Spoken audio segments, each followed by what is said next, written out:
Once upon a time, in the serene town of Owerri in Imo State, there lived a dedicated nurse named Chidinma. She was a gentle soul, known for her kindness and passion for caring for the sick. Chidinma was just 25 when she met Obinna, a charismatic young man from Anambra State. Obinna was everything Chidinma had dreamed of: charming, attentive, and ambitious. They met at a community event, and sparks flew almost instantly. Before long, they were inseparable, and within a year, they were married in a grand ceremony that brought together families and friends from both states. 2 years into their marriage, Chidinma received an opportunity of a lifetime, a visa to work as a nurse in the United Kingdom. The couple was ecstatic. It was their dream to start a new life abroad, where opportunities seemed endless. Chidinma promised Obinna that she would get settled and invite him over soon. True to her word, Chidinma worked hard, saved every penny, and within a year, she was able to send for Obinna. Their reunion in the UK was filled with joy and renewed dreams. The couple eagerly hoped to start a family, but as the months turned into years, no child came. Doctors assured them both were healthy, and there was no medical reason for their childlessness. Chidinma clung to her faith, praying and hoping that God would bless them with a child in His time. But everything changed on a chilly evening in January. Chidinma was preparing dinner when she noticed Obinna had left his phone on the kitchen counter. It buzzed with a message notification. Out of curiosity, she glanced at the screen. Her heart skipped a beat when she saw the name Adaora. Something in her gut told her to open the chat, even though she knew it was wrong. What she saw shattered her world. Obinna had been chatting with Adaora, a woman back in Nigeria. He was promising her that he would not get Chidinma pregnant because he was taking something to prevent it. He mentioned that he was just waiting for his residency documents to be approved before he would divorce Chidinma and bring Adaora over to the UK.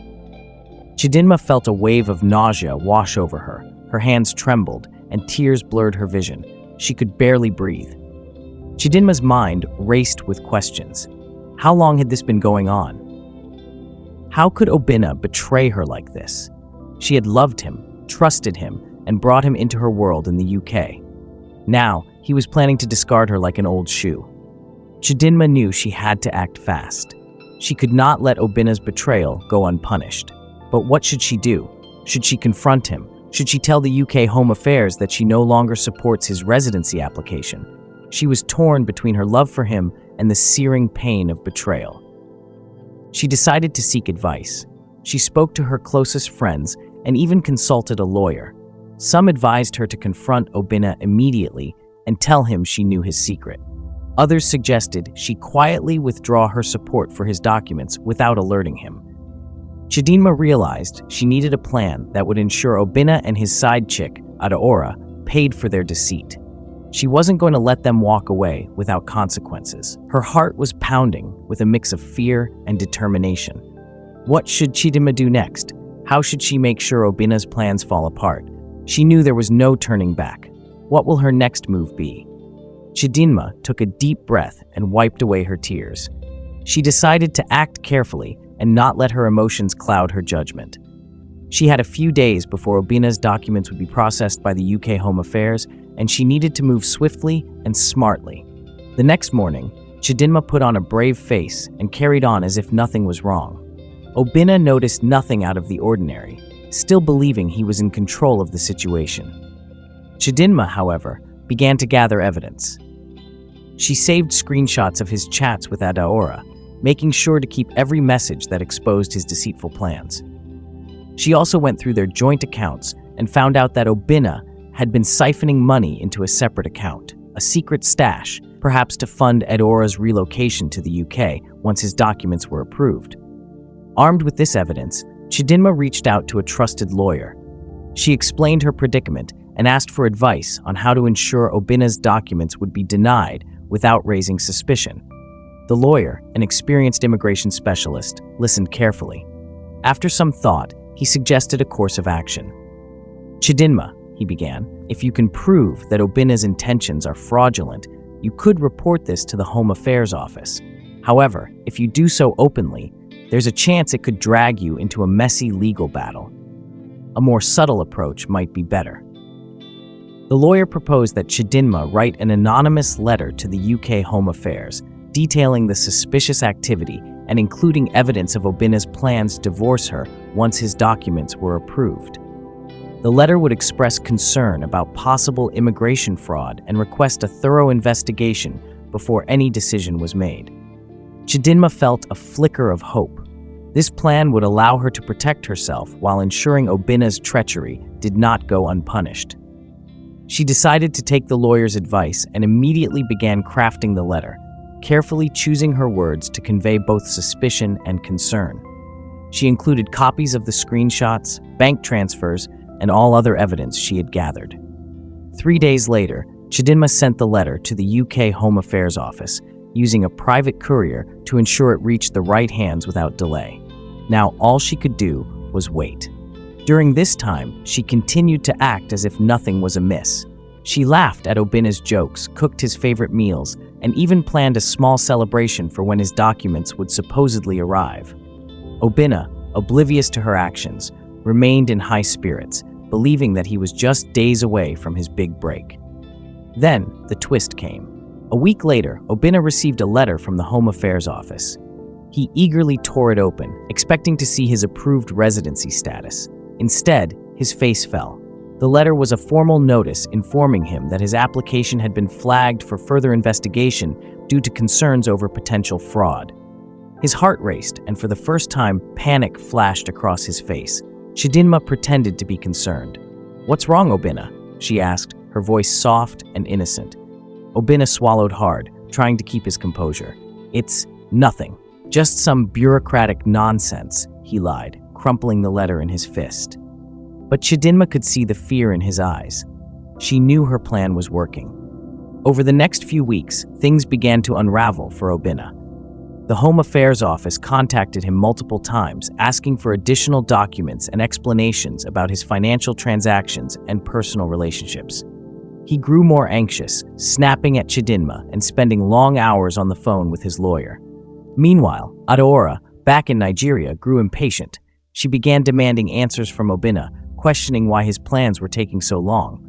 She threatened to expose him to Chidinma if he didn't fulfill his promises soon. Obina was trapped.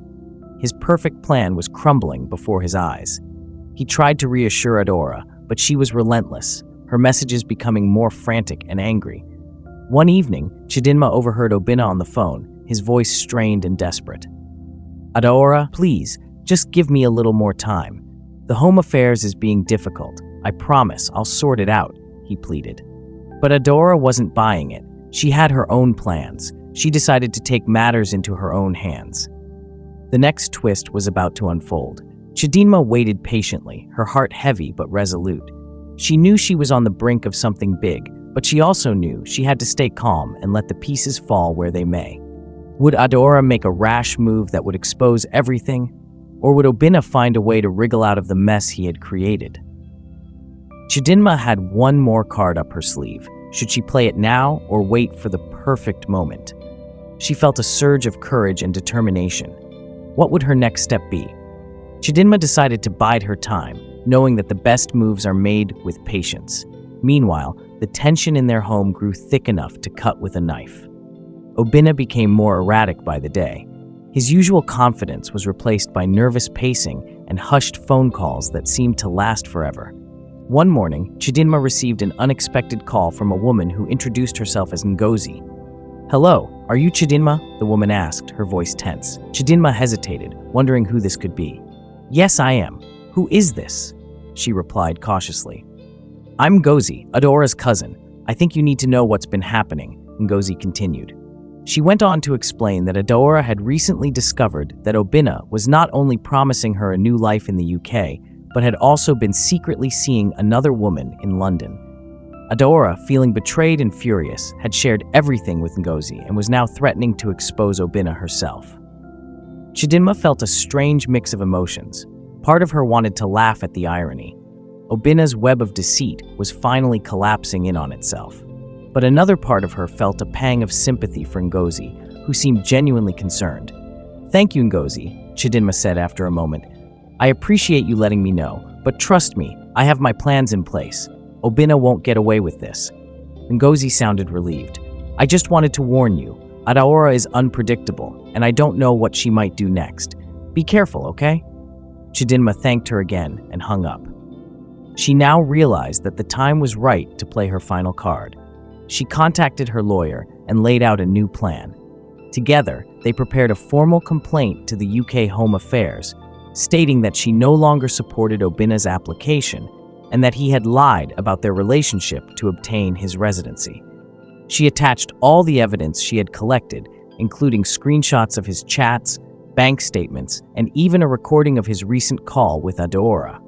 To make matters worse for Obina, Chidinma decided to leak some of this information anonymously to a few immigration-focused online forums. The story quickly caught fire.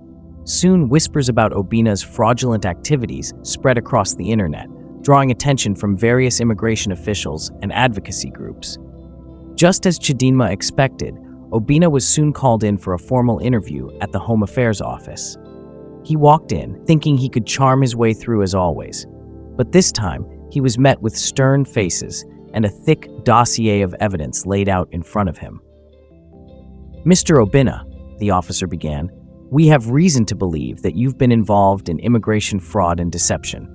Would you care to explain these communications and transactions?" Obina's face went pale.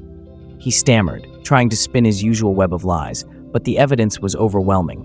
The interview was a disaster for him. He left the office with his heart pounding, his mind racing with thoughts of escape.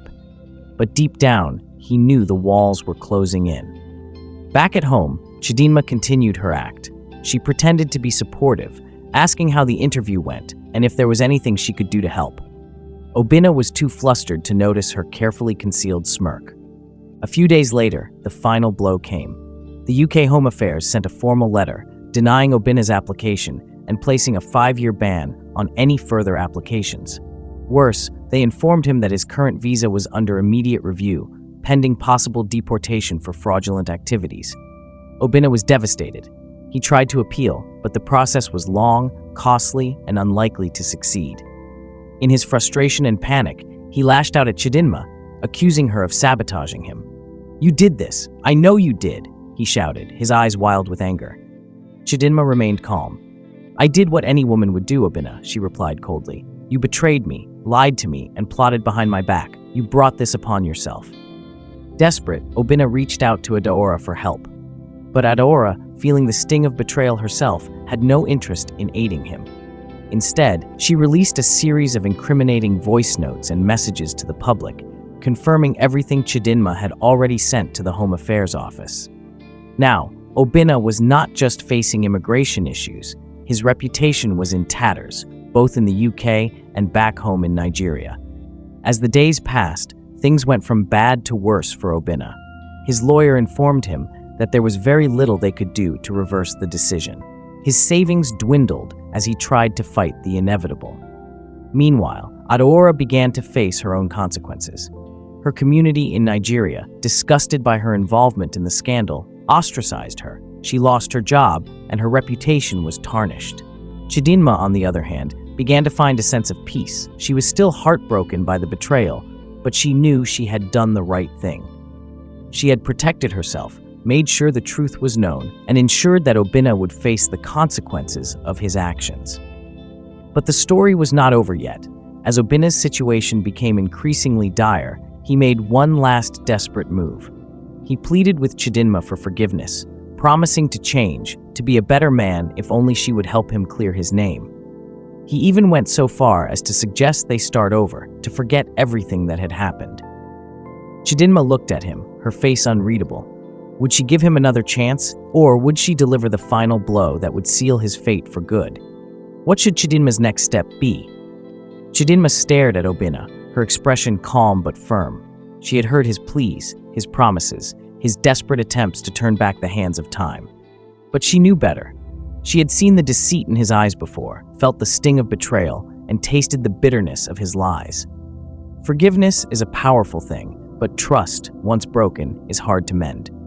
She took a deep breath and replied, "Obina, I once believed in you with all my heart. I thought we could build a life together, a future full of love and happiness, but you destroyed that dream with your lies and your schemes. You made your choices, and now you must live with the consequences." Obina's face fell. He knew, in that moment, that he had lost her for good. Chidinma continued, "I won't stand in your way, but I will not help you either. It is time for you to face the truth and accept the consequences of your actions." With those words, she turned and walked away, leaving Obina in the silence of his regret. Over the following weeks, the full extent of Obina's actions came to light. The UK Home Affairs proceeded with the deportation process.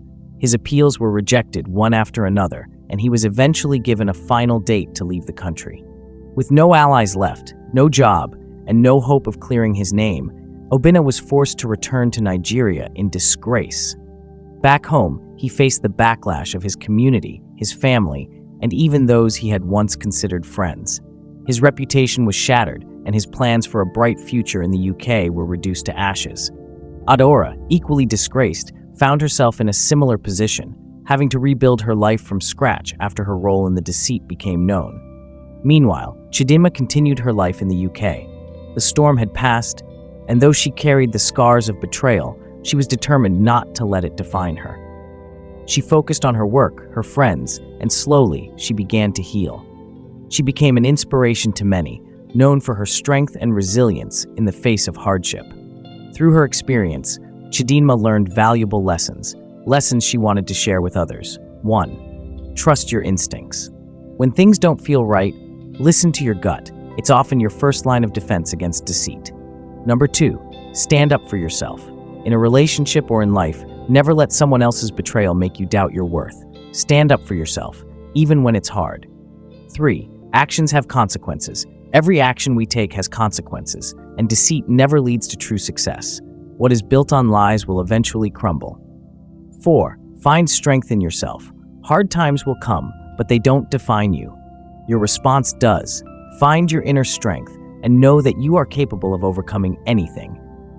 Chidinma's story is a reminder that while life may not always be fair, how we choose to respond can change everything. Dear viewers, thank you for watching this story in the African Folktales Journal. I hope you enjoyed this tale of twists, turns, and the power of truth. Remember, every story has a lesson, and the greatest lessons often come from the most unexpected places. If you have thoughts on Chidinma's choices or what you might have done differently, please share them in the comments below. I'd love to hear your perspective. Don't forget to like, share this video with friends, and most importantly, subscribe to the African Folktales Journal for more intriguing and life-changing stories with valuable lessons. Stay tuned and see you in the next story.